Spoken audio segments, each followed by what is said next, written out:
Good morning, everyone. So today I Asta on board from Maestro, the studio of English language. So today I am here with you all to discuss our next poem on his blindness by John Milton. First of all, we'll discuss the central idea and then the introduction, and then we'll go on to the stanzas and the explanation. So first of all, we'll discuss the central idea. Central idea हमारे को क्या कहता है? Central idea को हम main idea भी कह देते हैं. तो सेंट्रल आइडिया जनरली यही कह रहा है कि गॉड के बारे में इसमें पूरी पोयम में गॉड के बारे में बात की गई है और पोएट जो है उसकी आईसाइट नहीं है तो वो पेशेंस के साथ पहले तो वो मतलब जब उसकी आईसाइट चली जाती है तो वो गॉड को सर्व करने से मना कर देता है। वो कहता है कि गॉड उससे कुछ एक्सपेक्ट ना करे क्योंकि उन्होंने उसकी ब्लाइंडनेस ले ली है, मतलब उसकी आईसाइट ले ली है। बट उसके बाद जब उसको पता चलता है कि हाउ मच पावर्स जैसे गॉड उसको सर्व करता है सबको, उसको जब उनकी इम्पोर्टेंस पता चली तो फिर उसने कहा कि मैं पेशेंस रखने के हिसाब से गॉड को सर्व करना शुरू कर दूंगा, कि मैं बहुत ज़्यादा अच्छा इंसान बन के दिखाऊंगा and I keep patience in my self. वो अपने आप में पेशेंस रखेगा, उसी वही एक चीज़ गॉड को बहुत ज़्यादा हेल्प करेगी। So first of all, if we move on to the central idea, this poem is a personal sonnet of Milton. Personal sonnet means the poem written by Milton. It shows that the ways of God are just. The poet loses his eyesight on the age of 44. उसकी as 40, उसकी 44 की as में eyesight चली जाती है। The loss of his eyesight worries him very much. वो बहुत ज़्यादा worried हो जाता है. He cannot use his poetic talent, जो कि उसकी राइटिंग का टैलेंट है वो भी नहीं यूज कर सकता ब्लाइंडनेस के कारण, क्योंकि वो लिख नहीं पाता।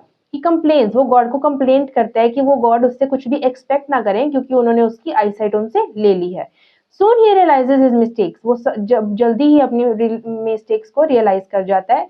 ही feels that God does not want to any return from his gift. वो कहता है कि गॉड उससे कुछ भी एक्सपेक्ट नहीं करते हैं जब उसको लेट इस चीज का पता चलता है। thousands of angel work under him, thousands of angel God के अंडर वर्क करती हैं, लैंड और ओशियन में everywhere. The only service to God is, God को जो चाहिए होती है सिर्फ एक सर्विस, जो कि है पेशेंटली अपने लाइफ को निकालना।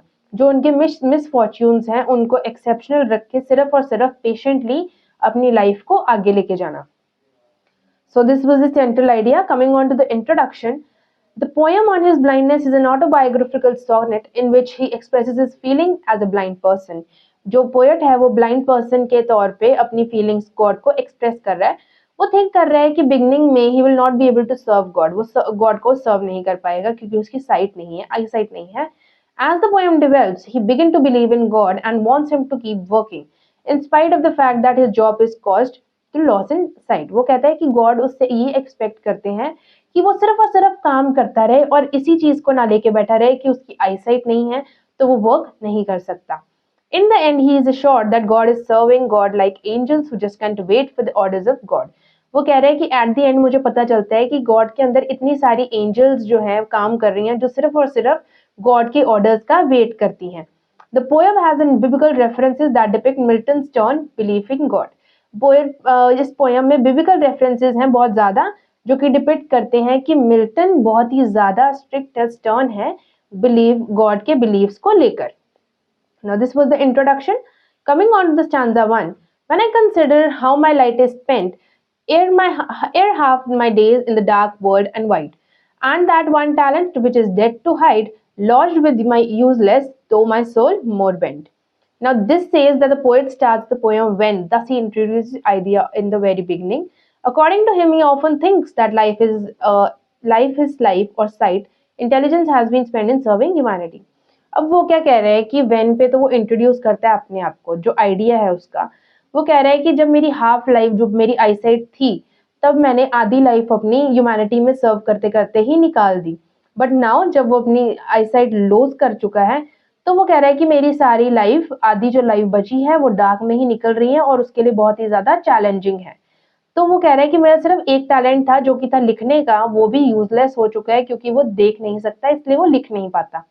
Thus it is just a load of God, God का एक लोड है जो कि उसके ऊपर बेस्टो किया गया है, उसके ऊपर डाला गया है।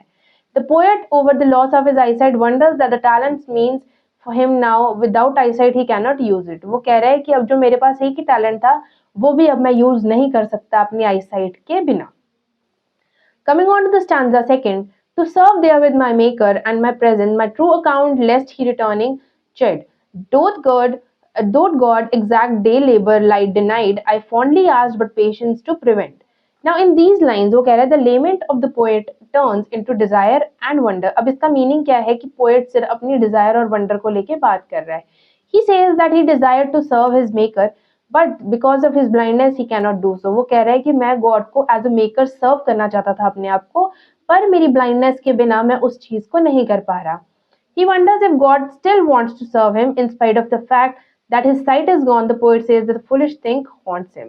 वो कह रहा है अभी भी अगर गॉड वंडर करते हैं कि वो उनको सर्व करे, तो वो कह रहा है कि इस फैक्ट से कि मैं अंधा हूं या फिर अगर मेरे को नहीं दिखता है, तो वो चीज आज मुझे बहुत ही फुलिश लगती है कि मैं उस चीज को लेके अभी भी डर जाता हूँ कि भगवान मेरे बारे में क्या सोचेंगे अगर मैं ऐसे बोलूंगा. Coming on to the stanza 3, that murmur soon replies, God doth need either man's work or his own gifts, who best bear the mild yoke, they serve him the best. His state and post or land and ocean without rest, they'll also serve who only stand and wait in kingly thousands of binding speed. Now here the poet says, ये foolish thoughts जब मेरे दिमाग में आते थे तो मैं patience at once come to rely and work and man does please God. अब वो कह रहा है कि patience जो थी उस टाइम में मेरे में बिल्कुल नहीं थी.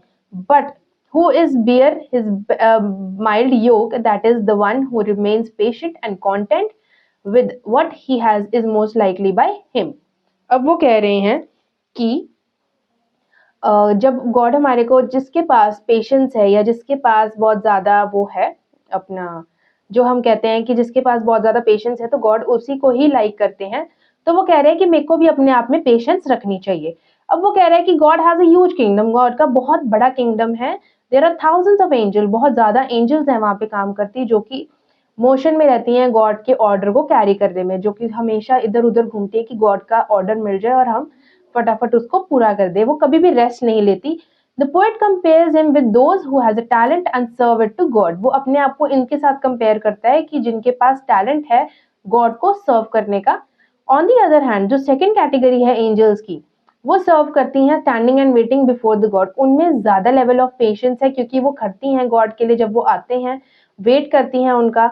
According to him their service is equally valuable to God as that the first category of angels. अब वो कह रहा है कि ये दोनों इक्वली बराबर हैं क्योंकि दोनों में ही पेशेंस है और दोनों में ही उतनी मतलब मोशन है गॉड को सर्व करने का. तो वो कह रहा है कि मैं अपने आप को इनके सेकंड कैटेगरी वाली जिन जो वेट करती हैं स्टैंड करती हैं गॉड के पास, उनके साथ अपने आप को कंपेयर करूंगा क्योंकि the poet is quite satisfied as he is also serving God just by keeping patience, क्योंकि वो भी पेशेंस रख के गॉड को सर्व कर रहा है. So this was the end of our poem and hope you understood it. Explanation by explanation मैंने आपको समझाई है. अगर आपको कोई भी डिफिकल्टी लगती है तो आप दोबारा सुन सकते हो, ट्वाइस और थ्राइस सुन सकते हो, and even it would be very easy for you. अगर आप इसको बार बार रीड करोगे, बार बार सुनोगे, तो आपको एक्सप्लेनेशन और अंडरस्टैंड आपको होगी और आपको कोई डिफिकल्टी नहीं आएगी. So this was the end of our poem. Hope you understood it and coming up with the next videos, and till that, happy learning.